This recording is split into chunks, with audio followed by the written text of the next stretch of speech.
This lesson we're going to look at order of operations. Now one of the things that I want to point out to you for your order of operations would be the please excuse my dear Aunt Sally.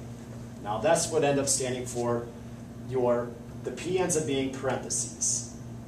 The E is the exponents, so that would be maybe 10 to the third. You would do your exponents next. Multiplication and division come afterwards. So your M is the multiply, and then division. Now, in the case of multiplication and division, whichever one comes first, that's what you do. Not necessarily multiplication first or division.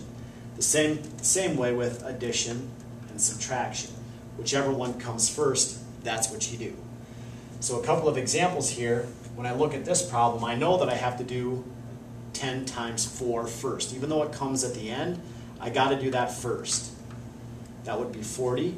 15 plus 40 would end up being my 55.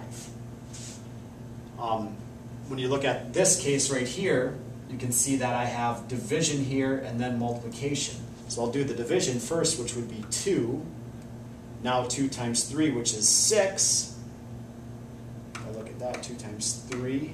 I know I have 6. 10 minus 6 would end up being 4.